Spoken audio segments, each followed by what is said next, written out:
coloco isso, porque é isso que acontece dentro de um consultório. E chega um ponto que é preciso que o terapeuta seja acolhido num espaço onde ele possa trazer essas questões, tudo isso que se aprende ali, onde cada um acessa a sua própria sabedoria. E senão não faria sentido, né? Nós temos acesso a essas informações e não poder compartilhar. Esse tema que nós trazemos hoje, espiritualidade e homossexualidade, né? A definição da identidade sexual, inclusive citando casos clínicos, nós apresentamos aqui em Nova Friburgo no segundo encontro regional da AME no ano passado. Bom, aqui a primeira questão. Como nós vamos abordar um tema que nós sabemos que é objeto de preconceito, porque nós sabemos o quanto a sociedade tem preconceitos em relação à questão da homossexualidade, nós queremos sinalizar isso, que o que nós vamos estar colocando aqui não é a minha opinião pessoal, mas é aquilo que nós aprendemos em pesquisa. Pesquisa tem 4 etapas, toda pesquisa, a hipótese e a pergunta. Quando nós queremos saber alguma coisa cientificamente, nós fazemos uma pergunta. Será que é isso? Nós vamos construir uma pergunta. No caso, a pergunta seria: quais as causas da homossexualidade? O que nós vamos encontrar? A segunda etapa é a experimentação. Nós vamos conhecer os fatos. E depois, então, nós vamos tirar dali conclusões e ter um resultado. Então, nós temos uma hipótese, nós temos uma construção de pesquisa, uma verificação e uma conclusão. E isso nos dá segurança. Por exemplo, muitas vezes, quando vocês me fazem perguntas aqui, eu vou buscar naquele arquivo. São 25 anos pesquisando psicossomática, pesquisando fenômenos psicoespirituais. São 2.370 casos clínicos. 2.370 alguma coisa. Então, assim, é muito material. Então, eu não vou estar aqui colocando opinião pessoal ou literatura. Eu vou estar falando do livro da vida, né? Do registro acástico, daquilo que está no inconsciente de cada um. E essa é uma informação segura. Aliás, essa é a metodologia que nós utilizamos no consultório. Se o cliente traz uma dúvida, eu vou aplicar uma técnica específica para que ele possa encontrar essa resposta dentro de si mesmo. Eu não vou aconselhar, eu não vou dizer o que eu penso, porque eu não sei o que é melhor para a vida de cada um. Mas cada pessoa dentro de si sabe o seu melhor caminho. Aliás, normalmente se diz assim, né? Castanheda diz isso: o bom caminho tem o corpo, todo bom caminho tem um coração. Né? Então, o nosso coração sabe qual é o caminho a seguir.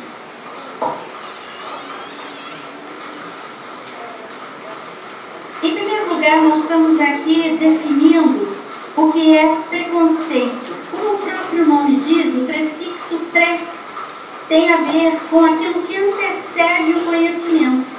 E, de um modo geral, nós temos preconceito em relação àquilo que nós desconhecemos.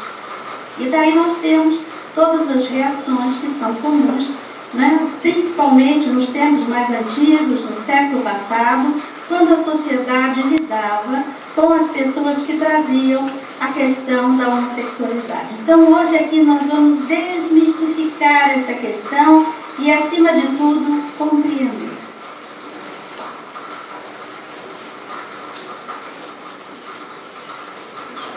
Para que nós possamos entender o que nós vamos falar depois, nós temos aqui esse desenho bonito que foi canalizado, que foi captado por um dos primeiros participantes, do primeiro grupo que nós tínhamos de estudos psicoespirituais, que nós fazemos também há 25 anos, e ele nos trouxe essa representação, faz parte do nosso site, né, em que nós temos aqui os procedimentos que nós utilizamos. Eu não vou me aprofundar neles, porque eu já falei sobre eles várias vezes, mas para que nós possamos chegar àquele self, né, que é um conceito de Jung dentro da psicologia transpessoal. O que é o self? É o nosso sábio interior. Mas como é que nós vamos acessar essa sabedoria interna? Eu vou trabalhar com recursos de bioenergética para psicossomática, eu vou aprender a fazer uma leitura corporal, que nós chamamos de comunicação não verbal. O corpo fala inclusive através dos sintomas. Um sintoma é um pedido de socorro do organismo, então nós vamos ter um instrumento técnico para poder acessar essa informação que o corpo está ali oferecendo na postura, no modo como a pessoa cruza as pernas, os braços, o modo de sentar, o padrão respiratório, a tonalidade da pele, tudo isso nos traz informações. Temos também a psiconeurolinguística, que é a chave de conexão com o inconsciente. Se no início do século passado a grande descoberta foi saber que nós tínhamos um inconsciente profundo, que nós tínhamos um arquivo imenso que inclui todas as nossas existências, na década de 70 a grande descoberta foi a chave que abre esse arquivo, que é o símbolo, é a metáfora. O nosso inconsciente não se comunica através de palavras, ele se comunica através de símbolos. Isso facilitou o nosso trabalho, porque às vezes nós vamos fazer uma primeira sessão, uma anamnese, nós aplicamos esse procedimento e nós temos ali, em 15, 20 minutos, uma leitura que iria levar talvez 6 meses num processo verbal de psicoterapia. Temos aqui a Gestalt terapia, que é o trabalho com a visualização criativa. E é importante sinalizar o seguinte: a intuição é uma via que tem duas funções. Tanto a expressão do ser humano, através da intuição nós criamos, assim como através da intuição nós canalizamos, nós absorvemos as informações que vêm do plano extrafísico. Então, essas duas funções acontecem. A autoexpressão através da hipófise, que é uma glândula no nosso cérebro, ligada aqui ao chakra frontal, e a transcendência através da glândula pineal, que é a nossa anteninha com o divino. Todos nós temos, às vezes as pessoas dizem assim: ah, mas eu não tenho intuição. Eu digo: ah, você tem, você não usa, porque você tem glândula pineal, todos nós temos. Quem aqui usa a glândula pineal? Levante o braço. Gente,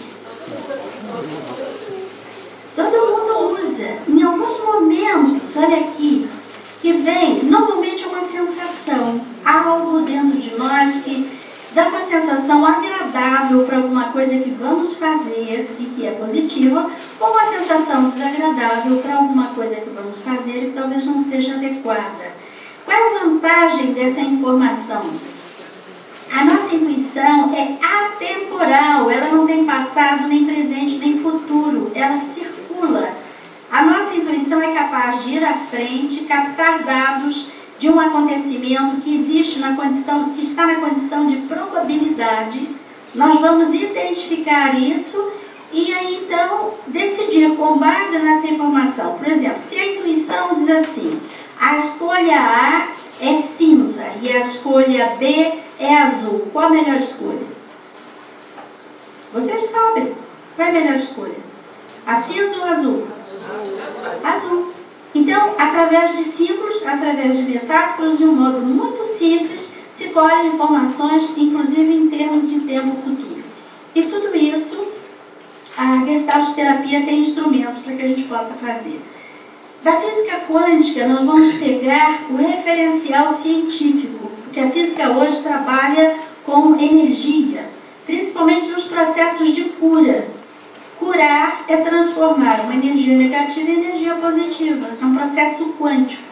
Na reunião passada eu dizia: nós vamos precisar unir espiritualidade, psicologia e medicina, porque vamos ter a compreensão do ser humano integral a partir daí. Vamos ter uma ciência quântica relacionada ao ser humano, que nesse mundo em que nós conhecemos tanta coisa, hoje o ser humano ainda é um tanto desconhecido. Então agora todos os estudos estão voltando para esse mistério, né, que é a nossa mente, que é o nosso corpo. Temos também, na psicologia transpessoal, o conhecimento dos estados superiores de consciência. Antigamente se chamava estados alterados, mas isso dá uma ideia de ser uma coisa não muito saudável, quando na verdade é muito saudável, quando na verdade a quantidade de pessoas sensitivas irá aumentar muito no decorrer dos próximos anos, porque as pessoas vão ampliando a mente e vão aprendendo a usar esse potencial. Vamos trabalhar também com a metafísica, que é o conhecimento que nos é dado pelas tradições, pela espiritualidade. Vamos incluir isso, vamos fazer as pazes entre ciência e religião. Foi um dos artigos que eu postei no Facebook, deve ter uns 10 dias por aí, falando sobre essa ponte entre ciência e religião. E o aberto é o espaço que fica porque todo conhecimento precisa ser renovado. Se o conhecimento para no tempo, ele se torna desatualizado.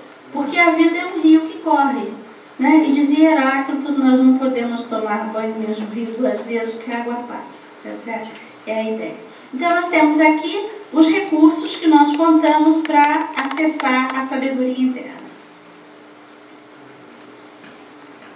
Aqui nós temos um modelo, porque como é que nós vamos acessar a sabedoria interna se nós não tivermos ideia da estrutura da mente, o que nós chamamos de cartografia da mente? Então, esse é um gráfico que nós desenvolvemos no decorrer desses anos de estudo, com fundamentação teórica, para mostrar o seguinte: o nosso consciente é só 14%. Nós nos conhecemos muito pouco. Acima desse consciente tem essa barreira, vocês observem que ela abre como uma antena, porque na verdade o nosso inconsciente é uma grande antena. Aldous Huxley, que é um estudioso da percepção humana, ele diz assim: o ser humano é capaz de captar qualquer coisa, a qualquer momento, em qualquer ponto do universo. Como isso faria uma grande confusão para a nossa relação com o mundo concreto, há um afunilamento e esse mecanismo de defesa que filtra aquilo que pode ser útil para o dia a dia e também impede que aquilo que nos cause sofrimento venha à consciência. Por isso, são chamados mecanismos defensivos do ego. E o que nós temos ali em cima? Uma porção de euzinhos.